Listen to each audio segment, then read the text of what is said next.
How do people continue to trust in God while they wait, while they're just continuously trying and nothing seems to be working? Yeah, can I just say, if you're sitting there and you're really feeling it, you've been unemployed for a while, you've tried everything, then anything that gets said here could feel cheap. I haven't been unemployed since my very early 20s.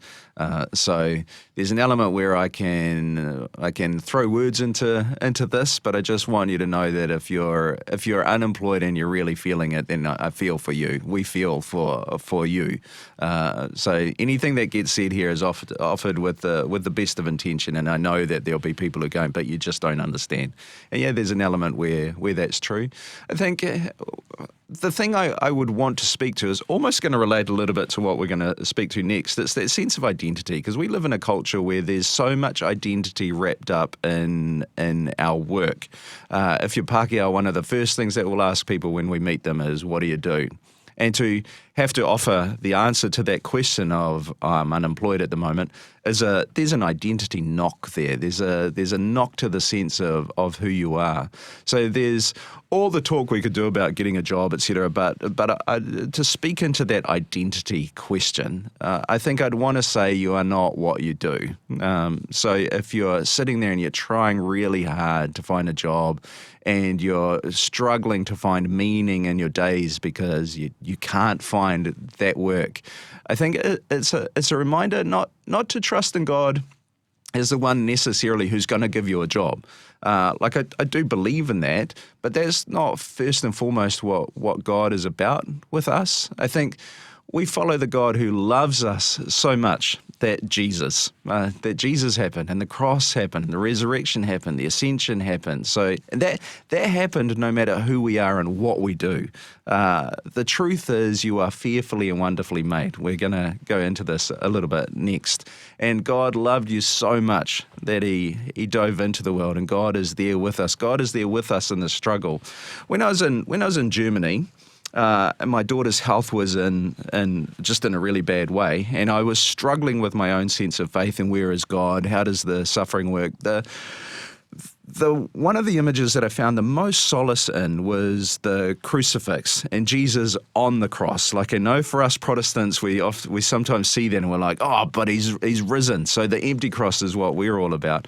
But seeing Jesus on the cross, bleeding, crown of thorns, the God who suffers. Like, I found so much solace in that, the God who suffers with me. So when you're unemployed and you have those identity questions going on and the days feel meaningless and they drift on and you're getting so many knockbacks, that Jesus on the cross is the one that's walking with us. So again, it doesn't solve the problem, but I think the coming back to that deeper sense of who we are and who God is and who God is with us, I think is really important.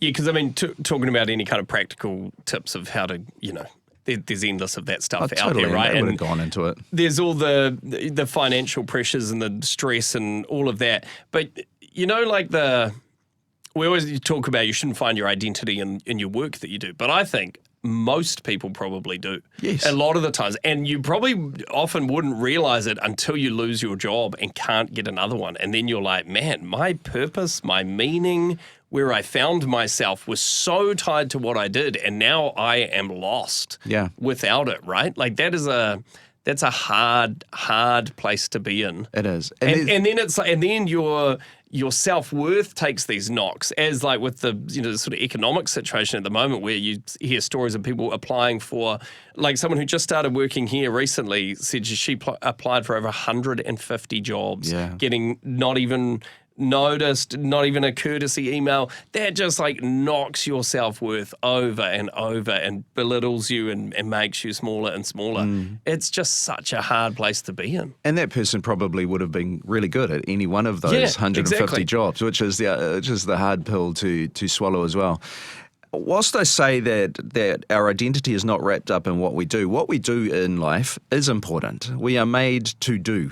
We are made to create. We are made to relate to other people. But those things can go on whether we're employed or not. We don't need a job to do meaningful things. We don't need a job to relate to people in meaningful ways. So finding ways to enact those things, to relate well to other people, to do meaningful things. You don't need a job to do those. So in those in-between between times where you're pushing really hard to get a job, there is a question there about, okay, so what can I do that feels meaningful, even if I'm not employed to do it?